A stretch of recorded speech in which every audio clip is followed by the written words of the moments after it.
Hola, vamos a ver ahora este ejercicio que fue propuesto en un examen de Física 2 en Ingeniería Mecánica. Hay que tener cuidado porque este ejercicio es un poquito tramposo. Vamos a ver la letra. Dice, considera un conductor cilíndrico macizo infinitamente de radio R1 igual 2 centímetros. O sea, es un cilindro interior, este cilindro interior es macizo, es infinitamente largo, pero tiene un radio de 2 centímetros, este interior, ¿vale? Dice, y tiene una densidad lineal de carga. Aquí está el tema, densidad lineal de carga de 6 newton por nanocoulomb por metro. Este conductor se introduce en el eje central de una corteza cilíndrica, esta es la corteza cilíndrica, que tiene radio R2 y radio R3. Igualmente larga, o sea, infinita, y cargada, siendo su densidad lineal de carga lambda igual menos 2 nanocoulomb por metro. El sistema alcanza rápidamente el equilibrio. Vamos a ver un poquito. A ver, esto es lo que tenemos. Tenemos un cilindro interior, que sería este, muy largo, pero que tiene un radio, ese radio lo he dibujado aquí, es un radio R1. Esto que está aquí representa de perfil este cilindro. Y la corteza cilíndrica está representada por estos dos aros que he dibujado aquí de radios R2 y R3. Bien. Cuando se nos dice que la densidad lineal de carga lambda 1, ¿no? Tenemos la densidad lineal de carga lambda. La densidad lineal de carga lambda se define como la cantidad de carga que hay por cada metro. Es decir, que matemáticamente viene a ser la derivada de la carga con respecto a la longitud. Y las unidades de lambda que salen de aquí serán coulomb por metro, porque la carga la medimos en coulomb, en el Sistema Internacional de Unidades, y la distancia L la medimos en metros. Entonces vamos a suponer lo siguiente. Si a un cilindro, ya sea este o la corteza, nosotros lo estiramos, tendremos que tiene una longitud L, aunque es infinitamente largo, digo, bueno, le llamo a esa longitud infinita, le llamo L. Y por otro lado, este lado que nos queda al estirar este cilindro es el perímetro de la circunferencia, porque todo esto mide 2pi por r. Esto es 2pi por r. Toda esta distancia que está aquí es 2pi por r. Es como si nosotros tuviéramos una latita, una lata cilíndrica, la cortamos aquí, le quitamos las dos tapas y la estiramos. ¿Qué nos queda? Nos queda un rectángulo de largo L, el largo sería L, y este lado que está aquí, ¿qué viene a ser? Toda la circunferencia. ¿Y cómo calculamos la longitud de una circunferencia? 2pi por el radio. Entonces, hay que tener cuidado porque normalmente a nosotros nos dan la densidad superficial de carga. La densidad superficial de carga sigma es la relación entre la carga y la superficie. Entonces, si yo quiero saber toda la carga contenida que hay en este cilindro, por ejemplo, si estuviera cargado positivamente, tengo que ver cómo puedo hacer para saber la carga total que hay en esa pared, ese cilindro, con esta información que tengo. Bueno, vamos a hacer una cosa. Si nosotros consideramos que la superficie del cilindro, ¿no?, una vez que lo hemos estirado, es un lado por el otro lado, o sea, largo por ancho, 2pi r por L, si nosotros diferenciamos o derivamos la superficie respecto a L, al final nos queda 2pi por r por diferencial de L. Entonces, voy a poner aquí sigma es igual a diferencial Q sobre diferencial de superficie, que es 2pi por r por diferencial de L. Y por otro lado, ¿qué podemos hacer? Podemos despejar diferencial Q de aquí, que nos queda lambda por diferencial de L, y sustituir lambda por diferencial de L sería diferencial Q, todo esto dividido 2pi por r por diferencial de L. Luego podemos simplificar y nos queda una relación entre la densidad superficial de carga sigma y la densidad lineal de carga lambda. Cuidado con esto, porque esto aparece mucho en los exámenes. Esto aparece mucho en los exámenes. Bien, ahora, ¿qué pasa? Que la densidad superficial de carga que hay en toda esta superficie, yo la puedo expresar como la carga total que habrá sobre la superficie. Entonces, esto me quedará la carga sobre la superficie, que es 2pi por r por L, que es la superficie. Y por lo tanto, como me dan lambda, yo puedo igualar esta expresión con esta. Entonces vamos a hacerlo por aquí arriba y a ver a qué llegamos. Nos queda que lambda partido 2pi por r, esto va a ser igual a la carga contenida en ese cilindro, la pared de ese cilindro, sobre 2pi r por L. Entonces, podemos simplificar y si nos dan la densidad lineal de carga, podemos calcular la carga total que tiene la pared externa de este cilindro pequeño, de esta forma, lambda por el largo. El largo, claro, nos dicen que el largo es infinito, es un largo infinito. Vamos a ver. Esta expresión la vamos a dejar por aquí, lambda por L. Bien. Bueno, este cilindro central es macizo y conductor. Entonces, la carga eléctrica, como me dicen que tiene una lambda 1, cuyo valor es, a ver, ¿cuánto era el valor de lambda 1? 6 nanocoulomb por metro. Lo tenemos aquí. Entonces, lambda 1 es 6 nanocoulomb por metro.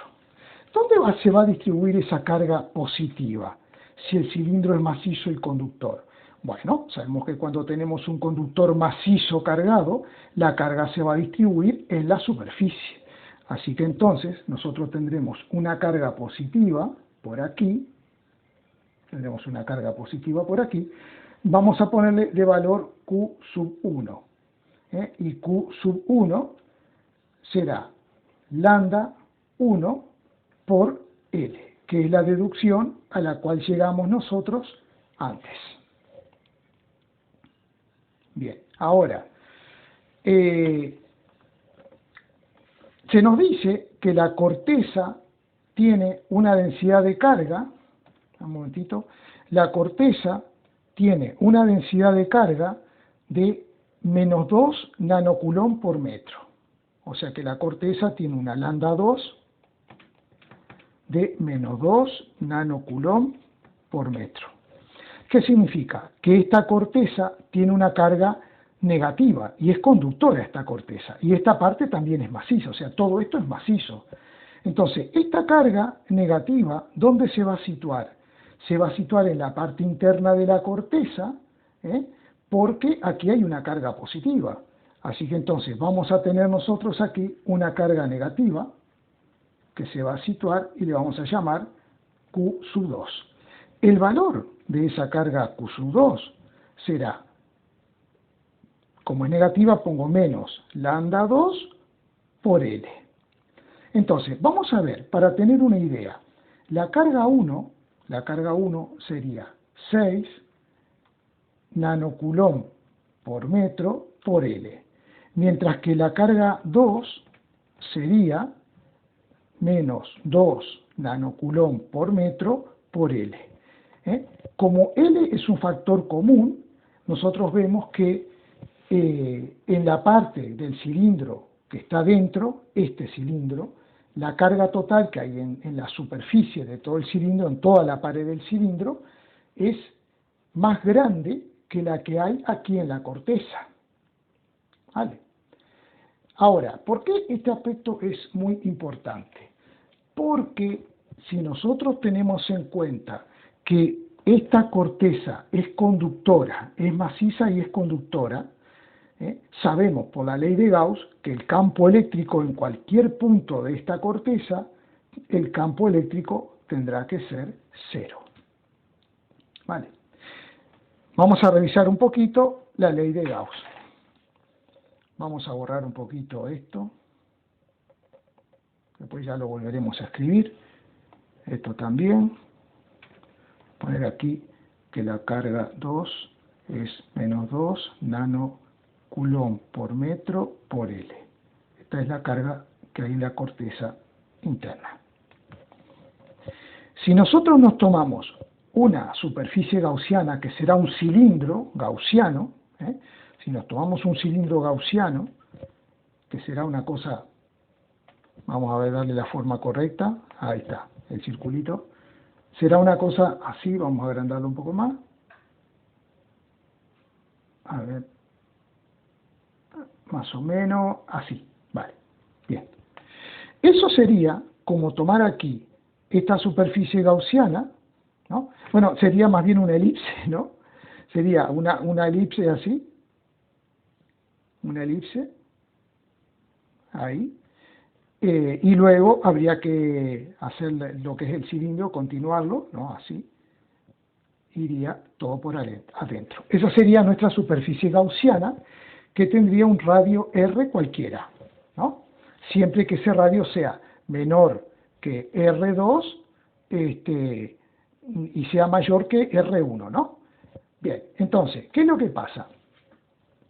Que sabemos que el campo eléctrico en cualquier punto de esta corteza, como es conductora, tiene que ser cero, y por lo tanto, si seguimos la ley de Gauss que establece que la integral, perdón, vamos a cambiar de color, la integral de superficie cerrada, ¿no?, del campo por el vector superficie por el coseno de alfa es igual a la carga neta encerrada sobre epsilon sub 0. Eso es lo que dice la ley de Gauss. Entonces, si el campo es cero en cualquier punto, entonces esta integral me está dando cero. Si esta integral me da cero, la carga neta tendrá que ser cero. ¿Por qué el campo eléctrico es cero en cualquier punto? Bueno, el campo eléctrico es cero en cualquier punto porque de haber una carga, como el medio es conductor, la carga va a emigrar hacia la superficie. Si es positiva, se va a venir a la corteza exterior, y si es negativa, se va a venir a la corteza interior, atraída por la carga positiva. Entonces, la carga neta tiene que ser cero.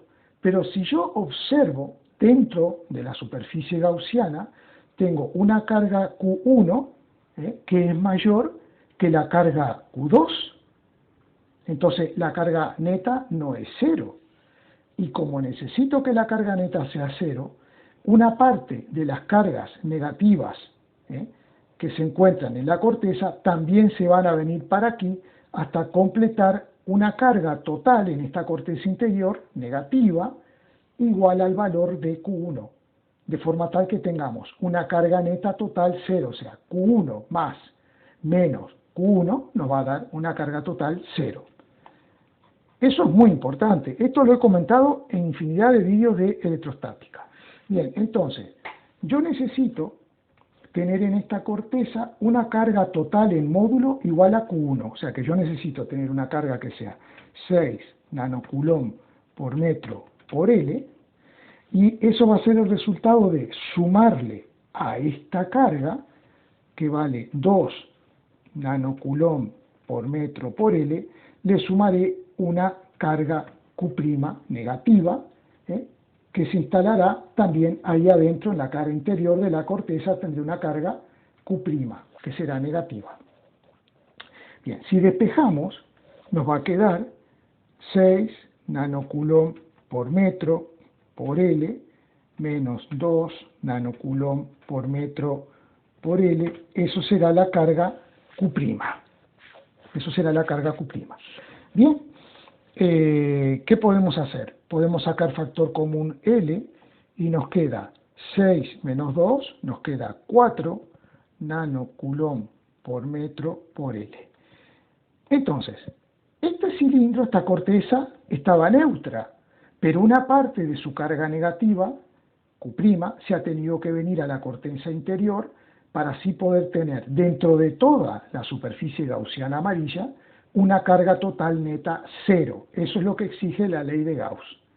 Bien, pero entonces, si del cilindro, de la corteza cilíndrica que estaba neutra, una parte de la carga, que es menos Q', se situó aquí, ¿dónde están las parejitas positivas de estas cargas? Pues van a estar situadas en la superficie. Las carguitas positivas van a estar situadas por aquí, en la superficie. Porque cuando tengo un conductor macizo, ¿no?, las cargas emigran hacia la superficie. Muy bien, así que ahí afuera, en la corteza exterior, tendré una carga que será Q' positiva, que vale 4 nanocoulomb por metro por L. Entonces, la primera pregunta que me hacen es cuál es la densidad lineal, vamos a llamarle lambda prima, de la corteza exterior. Entonces, lambda será la carga, que es 4 nanocoulomb por metro por L, dividido L, porque así se calcula la densidad lineal. Entonces, nos va a dar justamente eso. Esa es la respuesta. La densidad lineal de carga en la corteza exterior es 4 nanocoulomb por metro. Vamos a ver qué otra pregunta nos hacen. Bien, la otra pregunta que nos hacen es: determine la densidad lineal de carga de la superficie externa de la corteza cilíndrica, eso ya lo tenemos. Calcule el vector campo eléctrico para cualquier punto del espacio en el exterior del sistema, es decir, a una distancia r del eje, siendo r mayor que r3. Bueno, vamos a ver. Vamos a poner por aquí, lambda prima nos dio 4 nanocoulomb por metro. Si nosotros queremos calcular el campo exterior, ¿no?, en cualquier punto fuera del cilindro, en cualquier punto exterior, tendremos que tomar una superficie gaussiana y aplicar la ley de Gauss. Para eso voy a hacer lo siguiente. Voy a poner por aquí que la carga 1 es lambda 1 por L y que la carga 2 es la carga 2 es menos 2 nanocoulomb por metro por L. Entonces, vale. Bueno, lambda 1 es 6. Esto vale 6 nanocoulomb por metro. Vale, así voy a borrar esto. Muy bien, si nosotros nos tomamos una superficie gaussiana, ¿no?, que será un cilindro gaussiano, vamos a tomarlo de color lila, un cilindro gaussiano externo, este cilindro gaussiano externo, aplicamos la ley de Gauss para calcular el campo y nos queda integral de superficie del campo por ds por coseno del ángulo alfa igual a la carga neta sobre epsilon sub 0. Entonces, dada la simetría que tenemos, simetría cilíndrica, el campo en cualquier punto será un vector que apuntará radial y hacia afuera, radial y hacia afuera. ¿Por qué? Porque esta carga positiva se ha compensado con toda la negativa que hay aquí dentro de la corteza. Y no olvidemos que en el exterior de la corteza tenemos en definitiva una carga positiva que es Q', que es esta 4 nanocoulomb por metro por L, y esta carga positiva generará un campo perpendicular a la superficie. Luego, tenemos que considerar un vector superficie, que será un trocito de la pared del cilindro, un trocito, y que estará representado por un vector que será perpendicular a la propia superficie, ¿no? Si yo tomo un trocito de cilindro, vamos a hacerlo aquí, a ver, vamos a agrandar, si tomo un trocito de cilindro, así, ¿no?, que sea un diferencial de superficie, yo voy a poder representar ese vector, ese diferencial de superficie, con un vector que será perpendicular a la propia superficie. Este vector tiene que ser perpendicular a la superficie, o sea que será perpendicular a la tangente que pase por este punto a la circunferencia de la corteza esférica. Muy bien, ¿Qué ángulo nos queda aquí? El ángulo es de 0 grado y coseno de 0 grado es 1. O sea que esto es 0 grado y coseno de 0 grado es 1. Vale. Muy bien. El campo tendrá un módulo constante en cualquier punto de esta superficie gaussiana de color lila.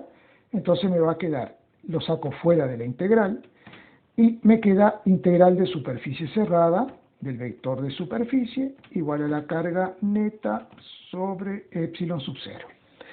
Muy bien, voy a volver a escribir aquí el campo por esta integral de superficie cerrada, es decir, la suma de todos los vectorcitos superficie para toda la pared exterior del cilindro, para toda la pared exterior del cilindro, al final es la superficie total exterior de todo el cilindro. Y la superficie exterior de todo el cilindro es 2 por pi por R. El radio es un radio genérico que va desde aquí hasta aquí, ¿no? Por R y por L, que es el largo del cilindro, que ya sabemos que es infinitamente largo. Vale, ¿cuál es la carga neta? ¿Qué carga neta encuentro yo dentro de toda esta superficie gaussiana que me he tomado? ¿Qué carga neta encuentro? Bueno, aquí tengo más Q1 y aquí tengo Q2 más Q', que en valor negativo, pero es igual a Q1, o sea que la carga neta de la corteza interior más el cilindro interno es 0. Me queda solo la carga externa, que es lo que está ahí, que es 4 nanocoulomb por metro por L. Podemos simplificar L y entonces, en definitiva, el campo en el exterior del cilindro va a ser igual a 4 newton nanocoulomb por metro dividido 2 pi por R. Ese es el campo que nos queda en el exterior. Bueno, sigamos. Vamos a seguir. A ver qué nos pide ahora.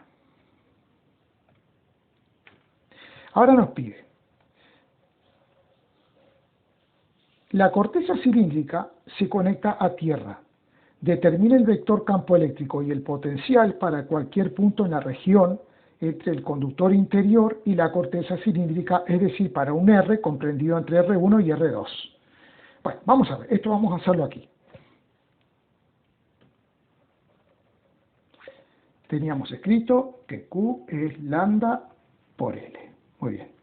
Bueno, si nosotros tenemos nuestro cilindro, ¿no?, que tiene una carga positiva en la pared externa de radio R1, ese cilindro macizo, luego tenemos la corteza cilíndrica con radios R2 y radio R3, y aquí teníamos un excedente de carga que nos había dado 4 nanocoulomb por metro por L.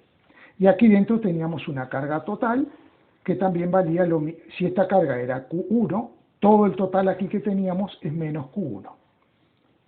Bien, si esto lo conectamos a tierra, si nosotros hacemos la conexión a tierra, la tierra puede proveer electrones o puede quitar electrones. Entonces, ¿qué va a hacer la tierra? Va a proveer electrones y la corteza exterior va a quedar neutra.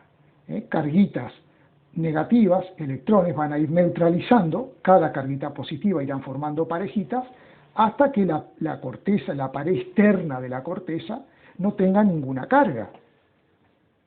¿Cuál será la situación entonces? Bueno, la situación es que voy a tener un cilindro interno, otro externo, y voy a tener la parte exterior de la corteza. Aquí voy a tener una carga que dijimos que era Q1. Aquí, en definitiva, tengo una carga total que es menos Q1. Aquí, en la corteza interna. Y fuera, por estar conectada a tierra, la corteza no tiene ninguna carga. Entonces, vamos a responder. Si la corteza cilíndrica se conecta a tierra, determina el vector campo eléctrico y el potencial para cualquier punto en la región entre el conductor interior y la corteza, es decir, para un R comprendido entre R1 y R2. R1 está aquí y R2 estaría aquí.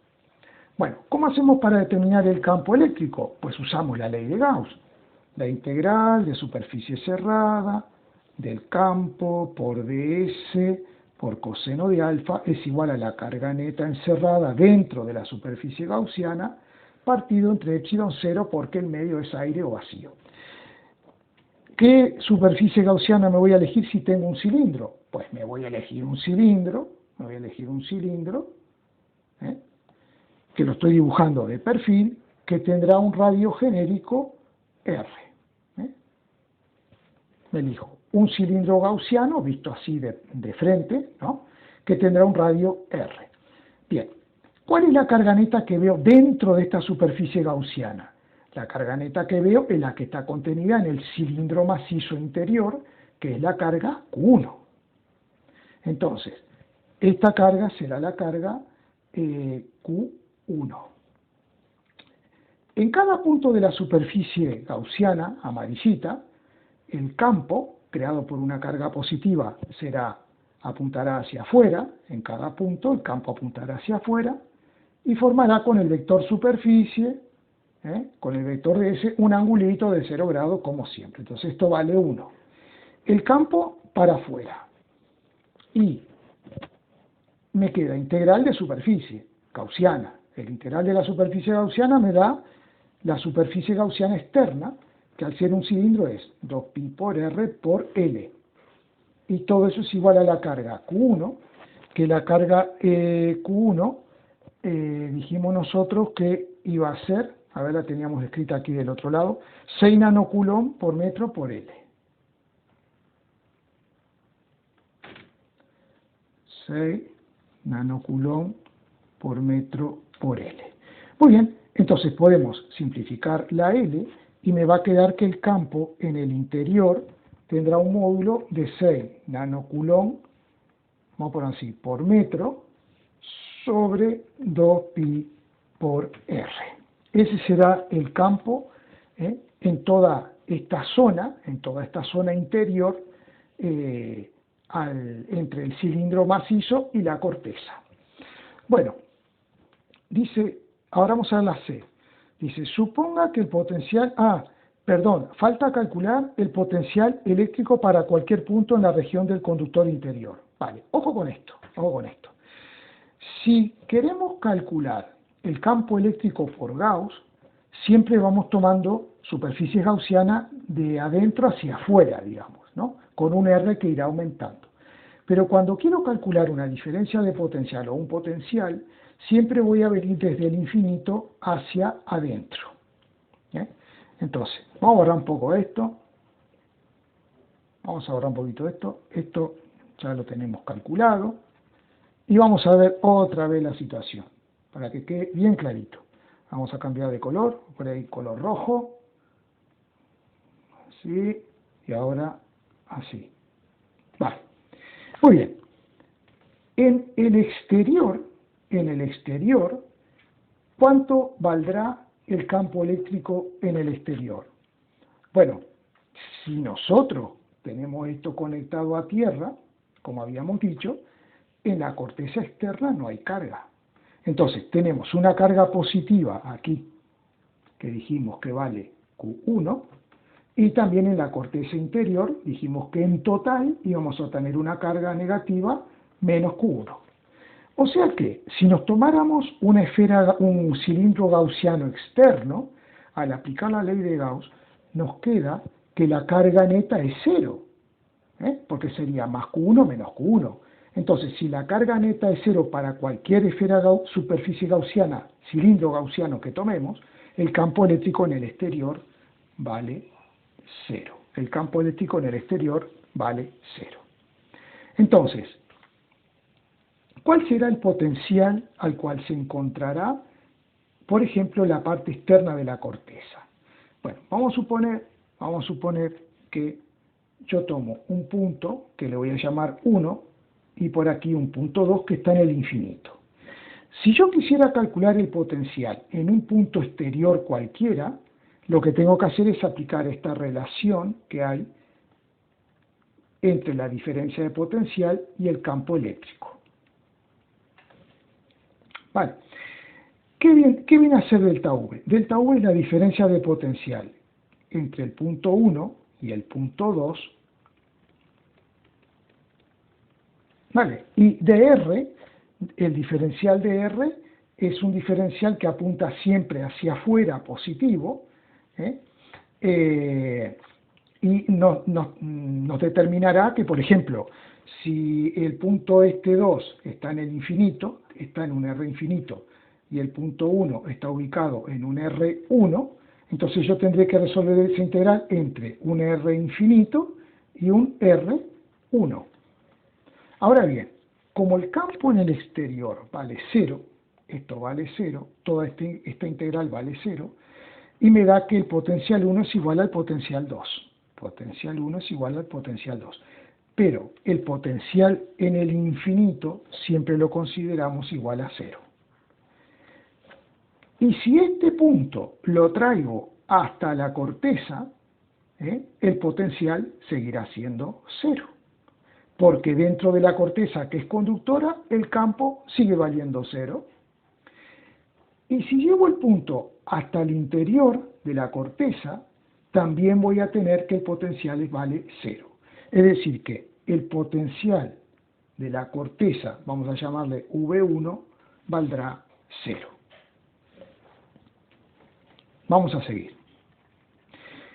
Si ahora queremos calcular el potencial en cualquier punto interior, ¿no?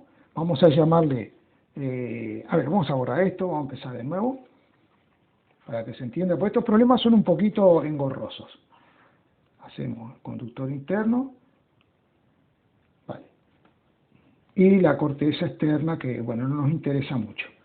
Vale, aquí tenemos, dijimos, la carga Q1, y aquí tenemos una carga negativa, toda distribuida ahí, que es menos Q1. El potencial de cualquier punto de la corteza interior es 0. Potencial 1 es 0. Y ahora vamos a considerar un punto 2 interior cualquiera, ubicado a una distancia R. Bien, si nosotros queremos calcular el potencial en este punto 2, vamos a tener que aplicar la relación que vimos recién. Delta V es igual a menos la integral del campo por dr.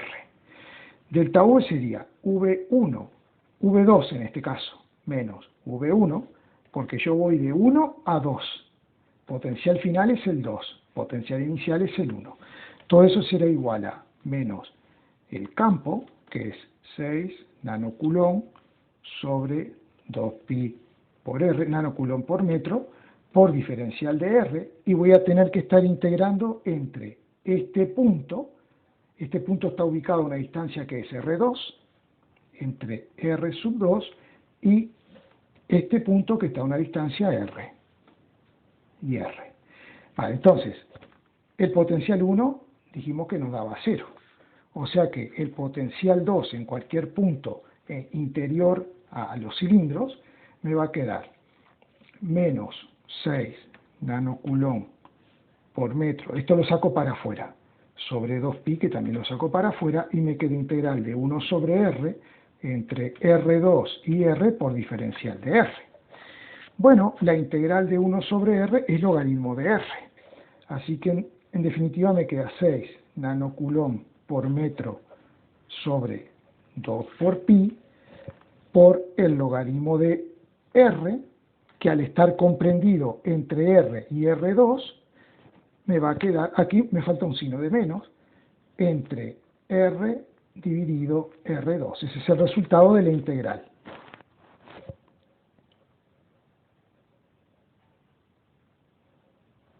Vale. Bien, lo que puedo hacer es que esta integral, como R es menor que R2, me va a dar negativo, este logaritmo me va a dar negativo, y menos por menos va a ser más. Entonces lo que puedo hacer es quitar este signo de menos y dar vuelta al logaritmo, matemáticamente es lo mismo. Entonces el potencial en cualquier punto interior entre los cilindros me estará dando 6 nanocoulomb por metro sobre 2pi.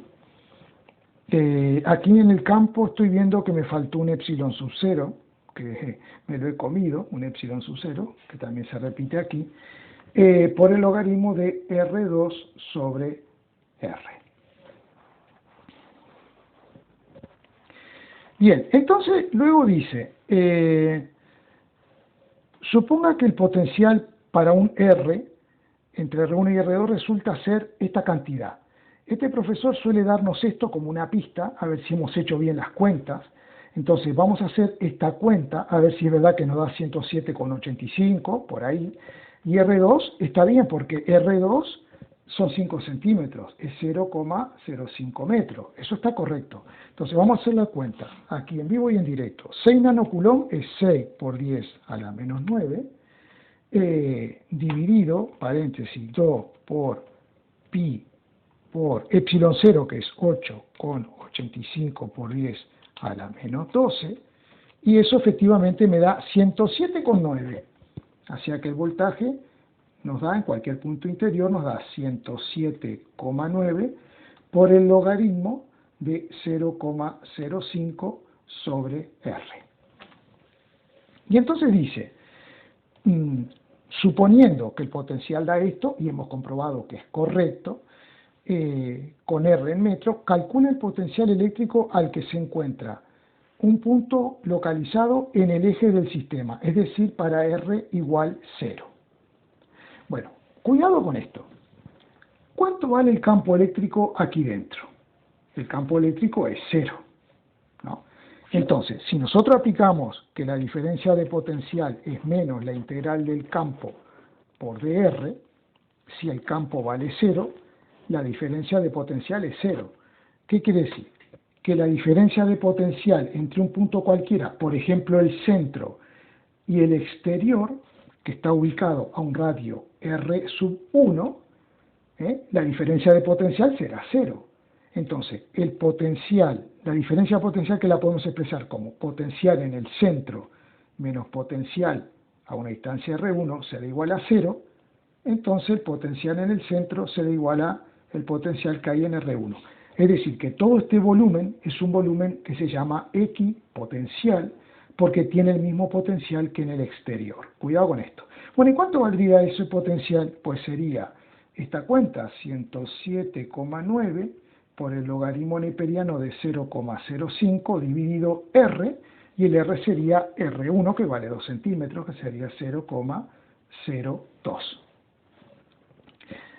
Vamos a borrar un poquito esto para tener espacio y hacer la cuentita. Vale, entonces esto nos quedaría que el potencial en el centro será 107,9 por el logaritmo neperiano de 0,05 dividido 0,02, cierro, y eso me está dando 98,9. 98,9 ¿qué? Volts, ¿vale?